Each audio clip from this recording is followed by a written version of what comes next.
اعوذ باللہ من الشیطان الرجیم، بسم اللہ الرحمن الرحیم۔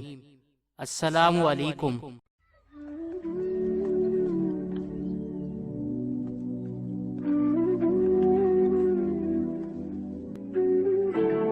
موت کہتے ہیں جس کو اے ساغر، موت کہتے ہیں جس کو اے ساغر، زندگی کی کوئی کڑی ہوگی۔ عظمی وائس کے معزز سبسکرائبر ساغر صدیقی، آپ کا پیدائشی نام محمد اختر تھا۔ آپ سن 1928 کو امرتسر میں پیدا ہوئے اور 19 جولائی سن 1974 کو لاہور میں وفات پائی۔ آپ ایک اردو زبان کے پاکستانی شاعر تھے۔ آپ کا اصل خاندان امبالے سے تھا، وہ پیدا بھی امبالے میں ہوئے۔ سال 1964 کا تھا۔ گھر میں ہر طرف افلاس اور نکبت کا دورہ تھا۔ ایسے میں تعلیم کا کیا سوال؟ محلے میں ایک بزرگ حبیب حسن رہتے تھے، انہی کے پاس جانے آنے لگے۔ جو کچھ پڑھا انہی سے، اس کے بعد شاید ورنیکلر میڈل کے کچھ درجے بھی پاس کر لیے ہوں۔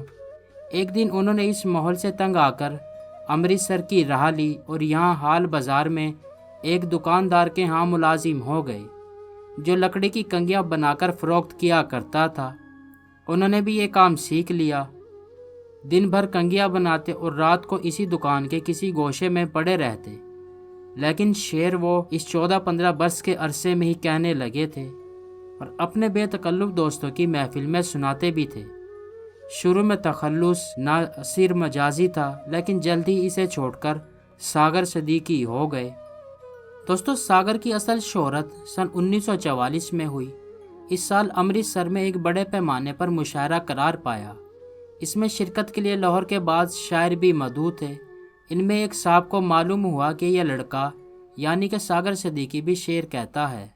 انہوں نے منتظمین سے کہہ کر اسے مشاعرے میں پڑھنے کا موقع دلوا دیا۔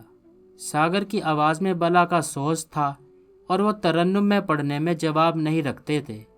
بس پھر کیا تھا، اس شب آپ نے صحیح معنوں میں مشاعرہ لوٹ لیا۔ قدرتاً اس کے بعد امرتسر اور لاہور کے مشاعروں میں اس کی مانگ بڑھ گئی۔ اب اس نے کنگیاں بنانے کا کام چھوڑ دیا اور بعض سرپرست احباب کی مدد سے اپنا علم اور صلاحیت بڑھانے کی کوشش کی۔ مشاعروں میں شرکت کے باعث اتنی یافت ہو جاتی تھی کہ اسے اپنا پیٹ پالنے کے لیے مزید تگ و دو کی ضرورت نہ رہی۔ گھر والے بے شک ناراض تھے کہ لڑکا آوارہ ہو گیا ہے اور کوئی کام نہیں کرتا، لیکن آپ کو ان کی کیا پرواہ تھی؟ اس نے گھر آنا جانا ہی چھوڑ دیا۔ کلام پر اصلاح لینے کے لیے لطیف انور گورداس پوری مرحوم کا انتخاب کیا اور ان سے بہت فیض اٹھایا۔ دوستو، سن 1947 میں پاکستان بنا تو وہ امرتسر سے لاہور چلے گئے۔ یہاں دوستوں نے اسے ہاتھوں ہاتھ لیا۔ اس کا کلام مختلف پرچوں میں چھپنے لگا۔ سینما، فلم بنانے والوں نے اسے گیتوں کی فرمائش کی اور اسے حیرت ناک کامیابی ہوئی۔ اس دور کی متعدد فلموں کے گیت ساغر کے لکھے ہوئے ہیں۔ اس زمانے میں آپ کے سب سے بڑے سرپرست انور کمال پاشا ابن حکیم احمد شجاع مرحوم تھے، جو پاکستان میں فلم سازی کی صنعت کے بانیوں میں سے ہیں۔ انہوں نے اپنی بیشتر فلموں کے گانے ساحر سے لکھوائے اور یہ بہت مقبول ہوئے۔ سن 1947 سے سن 1952 تک ساغر کی زندگی کا زرعی دور کہا جا سکتا ہے۔ وہ لاہور کے کئی روزانہ اور ہفتہ وار پرچوں سے منسلک ہو گئے تھے، بلکہ بعض جریدے تو آپ کی ادارت میں شائع ہوتے رہے، لیکن اس کے بعد شامت اعمال سے حالات نے ایسا پلٹا کھایا کہ وہ کہیں کا نہ رہا اور آخر میں صحیح معنوں میں مرکع عبرت بن گیا۔ سن 1952 کی بات ہے کہ وہ ایک ادبی ماہنامے کے دفتر میں بیٹھے تھے۔ انہوں نے سر درد اور اضمحلال کی شکایت کی۔ پاس ہی ایک شاعر دوست بھی بیٹھے۔ انہوں نے تعلق خاطر کا اظہار کیا اور اخلاص سے ہمدردی میں انہیں مارفیہ کا ٹیکہ لگا دیا۔ سر درد اضمحلال تو دور ہو گیا، لیکن اس معمولی واقعے نے ان کی جسم کے اندر نشہ بازی کے تناور درخت کا بیج بو دیا۔ بدقسمتی سے ایک اور واقعے نے اس رجحان کو مزید تقویت دی۔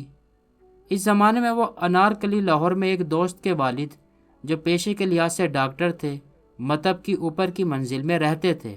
اسی کمرے میں ان کے ساتھ ایک دوست بھی مقیم تھے۔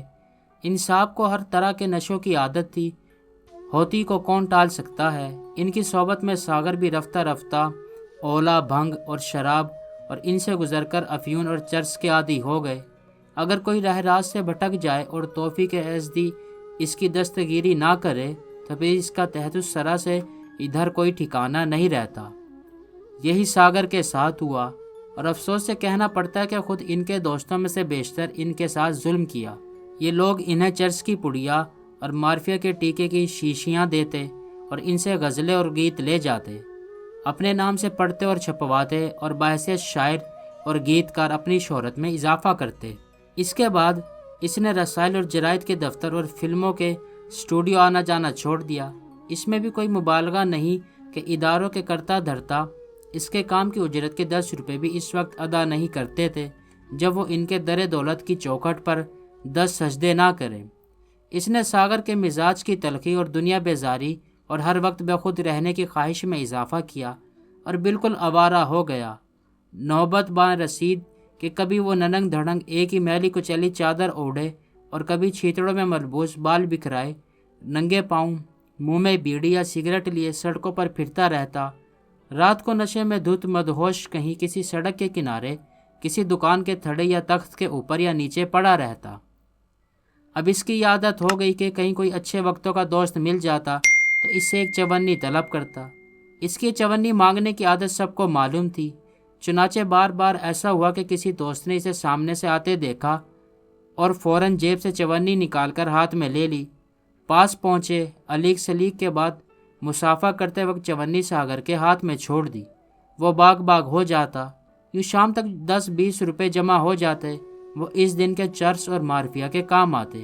دوستو، جنوری سن 1974 میں اس پر فالج کا حملہ ہوا۔ اس کا علاج بھی چرس اور مارفیا سے کیا گیا۔ فالج سے تو بہت حد تک نجات مل گئی، لیکن اس سے دایاں ہاتھ ہمیشہ کے لیے بیکار ہو گیا۔ پھر کچھ دن بعد منہ سے خون آنے لگا اور یہ آخر تک دوسرے تیسرے جاری رہا۔ ان دنوں خوراک برائے نام تھی، جسم سوکھ کر ہڈیوں کا ڈھانچہ رہ گیا تھا۔ سب کو معلوم تھا کہ اب وہ دن دور نہیں جب وہ کسی سے چونی نہیں مانگے گا۔ چنانچہ 19 جولائی سن 1974 صبح کے وقت اس کی لاش سڑک کے کنارے ملی۔ دوستوں نے لے جا کر اسے میانی صاحب کے قبرستان میں دفن کر دیا۔ ساگر نے غزل، نظم، کتا، ربائی ہر صنف سخن میں خاصا ذخیرہ چھوڑا ہے۔ وہ خود تو اسے کیا چھپواتا، ناشروں نے اپنے نفع کی خاطر اسے چھاپ لیا اور اسے معاوضے میں ایک حبہ تک نہ دیا۔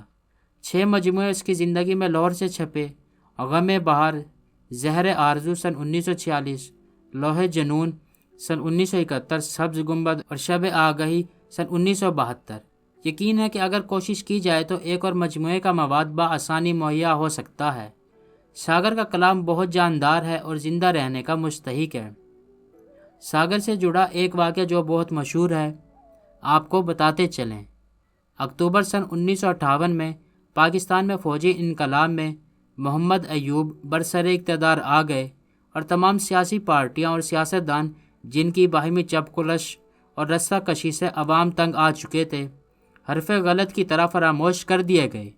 لوگ اس تبدیلی پر واقعی خوش تھے۔ ساگر نے اسی جذبے کا اظہار ایک نظم میں کیا ہے۔ اس میں ایک مصرع تھا: کیا ہے صبر جو ہم نے، ہمیں ایوب ملا۔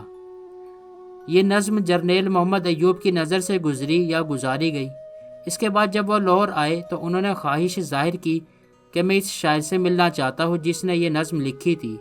اب کیا تھا، نفاذ قانون کے ادارے اور خفیہ پولیس اور نوکر شاہی کا پورا عملہ حرکت میں آ گیا اور ساگر کی تلاش ہونے لگی، لیکن صبح سے شام تک کی پوری کوشش کے باوجود وہ ہاتھ نہ لگا۔